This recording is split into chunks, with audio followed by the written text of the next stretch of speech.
मैं यूट्यूब पर एक वीडियो देख रहा था जिसमें काउंसिल ऑफ आर्किटेक्चर के प्रेसिडेंट पुरोहित सर ने वेस्ट बंगाल में आईएए की मीटिंग में अपने विचार रखे थे।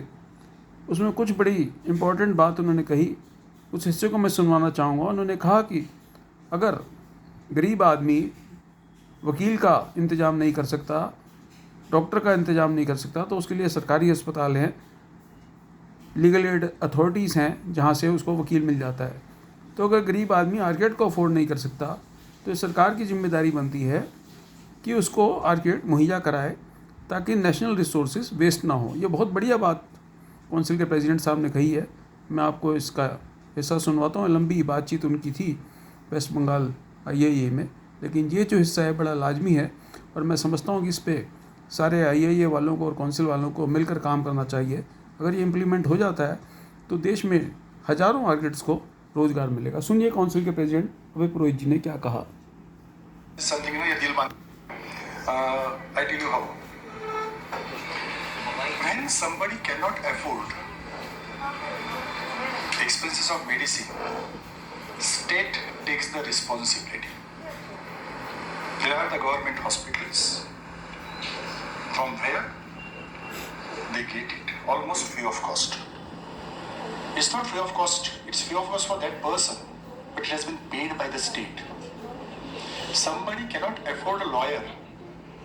State considers that it's its responsibility.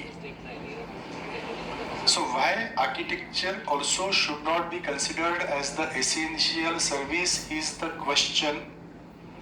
Architecture has to be essential service in order to protect the society. It has to be a citizen's right to have access to architectural services. Why are we making ourselves exclusive? We have to be inclusive.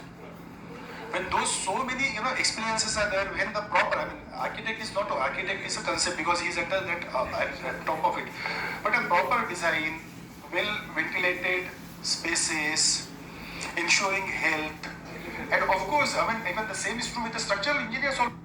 It also as a safety wise, they are also equal partners. So those services also should become the essential services, no? So way team work है। तो ये अगर नहीं है तो इस मायने हो गए कि भाई टेक्निकल काम जो है टेक्निकल काम होना चाहिए ना, टेक्निकल काम नहीं तो उसको अनटेक्निकल काम से कैसे रिप्लेस कर रहे हो और आप ये कैसे होने देते हो? Because it is a vestige of your own as a country. Vestige. This is a national vestige. Proper design अगर होता था सपोज तो वो नहीं गिरती थी बिल्डिंग्स, वो ये नहीं होता था, वो नहीं होता था। बाद में बोल रहे हो क्या? भूल जा रहे हो? डेब्रिस के नीचे में जब लोग उनको निकालते हैं उस वक्त आपको याद आता है। This has to become a very clear cut sort of a case wherever you say that no, तो and then अब इनकी वजह से अगर फेल होता तो इनको रिस्पॉन्सिबल पकड़ो। You have to also own the responsibility, right? In order to be responsible. वो हम नहीं करना चाहते, फिर से वो प्रॉब्लम है।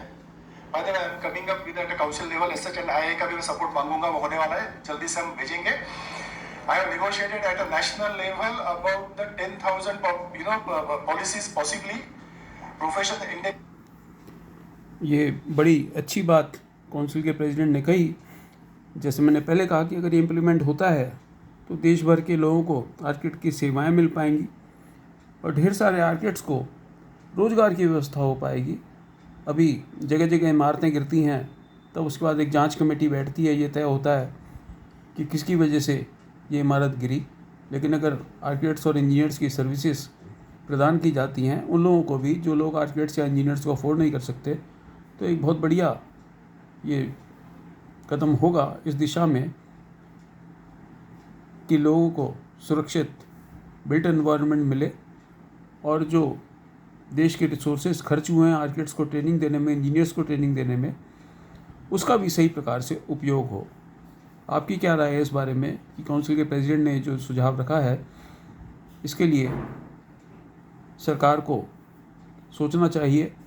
आपकी क्या राय है इस बारे में, ये भी बताइए कि क्या इस तरीके से आर्किटेक्चर सर्विसेज अगर जन जन तक पहुँचेगी तो क्या देश में बदलाव आएगा या बिल्ट एनवायरनमेंट बेहतर होगा, स्लम्स कम होंगे, सिटी प्लानिंग उम्दा होगी? आपकी क्या राय है, बताइए ज़रूर।